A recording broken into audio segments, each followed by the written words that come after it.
sudah sampai pada poin bahwa mengikuti Nabi Shallallahu Alaihi Wasallam, menjadikan Nabi Shallallahu Alaihi Wasallam sebagai uswah itu dalam segala hal, bighairi istisna, tanpa ada pengecualian, ya kan?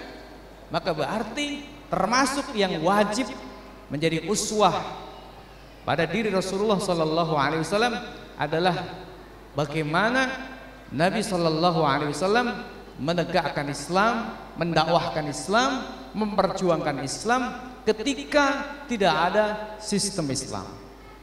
Begitu kan? Kenapa saya katakan saya harus tambahkan ketika tidak ada sistem Islam? Sebab nanti bisa berbeda. Bisa berbeda cara Nabi Shallallahu Alaihi Wasallam atau kita beruswah kepada Nabi Shallallahu Alaihi Wasallam ketika ada sistem Islam, beda. Maka ini garis tebal ya, istabilu. Ketika tidak ada sistem Islam, ini harus kita pahami. Nah, bagaimana kemudian meneladani Rasulullah Shallallahu Alaihi Wasallam dalam kaitannya membangun masyarakat Islam, membangun kembali Islam ketika kondisinya tidak ada Islam mengatur kehidupan, tidak ada Islam sebagai sebuah aturan yang mengatur kehidupan manusia secara utuh. Nah, ini yang kemudian kita pahami, yang kemudian kita ambil dari apa yang dilakukan oleh Rasul Muhammad Sallallahu Alaihi Wasallam selama beliau berada di Makkah hingga kemudian beliau berada di Madinah. Nah, ini yang kemudian disebut dengan sifatu dakwatin Nabi Sallallahu Alaihi Wasallam, sifat dakwah Nabi Sallallahu Alaihi Wasallam. Nah, kalau berkaitan dengan tadi, garis bawahnya adalah ketika tidak ada masyarakat Islam. Masyarakat Islam ini artinya adalah masyarakat yang dari segala sisinya diatur dengan aturan Islam, maka dakwah, sifat dakwah yang terpancar dari apa yang dilakukan oleh Nabi Sallallahu Alaihi Wasallam. Yang pertama adalah sifatnya, ya, yang pertama dari sifat dakwah itu ala asasil Islam, artinya dilakukan atas dasar Islam, di atas Islam. Nah, di atas Islam itu apanya saja? Fikrotan, secara ide-idenya. Kemudian apanya lagi? Thoriqotan, secara metode pelaksanaannya. Kemudian secara apa lagi? Usluban, uslub-uslubnya. Kemudian secara apa lagi? Wasailah, sebagai sarana-sarananya. Semuanya harus mengacu kepada Islam. Tidak boleh ada yang bertentangan dengan Islam. Fikrah, thariqah, uslub, dan wasailnya tidak boleh ada yang bertentangan dengan Islam. Karena kalau bertentangan dengan Islam berarti la ala asasil Islam, tidak sesuai dengan asas Islam.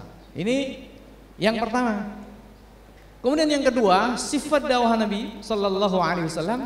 Nah, kalau kemudian kita lihat ya dari apa yang dilakukan oleh Rasulullah Sallallahu Alaihi Wasallam selama beliau ada di Makkah, maka kita melihat Nabi Sallallahu Alaihi Wasallam ini melakukan dakwah lil Islam, untuk Islam, artinya untuk Islam. Untuk Islam itu artinya bukan untuk partai, bukan untuk kepentingan pribadi beliau, bukan untuk kepentingan keluarga beliau, bukan untuk kepentingan bangsa Arab saja, bukan untuk kepentingan sesaat, tapi lil Islam.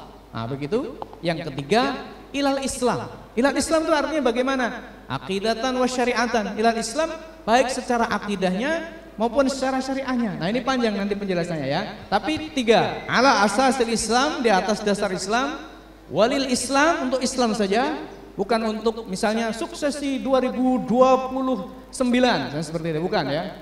Kejauhan ya. Oh, 2024 ya. Nah, keliru. Sengaja ya. Nah, jadi ala asasil Islam. Yang kedua, lil Islam, untuk Islam. Yang ketiga, ilal Islam. Jadi bukan kepada yang lain, misalnya kepada nasionalisme, bukan. Kepada sekularisme, bukan. Kepada yang dihargamatikan selama ini, bukan juga. Tapi ilal Islam, kepada Islam saja. Aqidatan wa syariatan, baik akidahnya maupun syariahnya, semuanya. Ya, aqidatan wa syariatan. Lalu kemudian dari sisi tadi ya, ala asas Islam muncul fikrah, thariqah, uslub, kemudian wasail. Maka kita akan melihat bagaimana thariqah dakwah. Thariqah dakwah Nabi sallallahu alaihi wasallam sederhananya terwujud dalam dua, lalu hasilnya satu.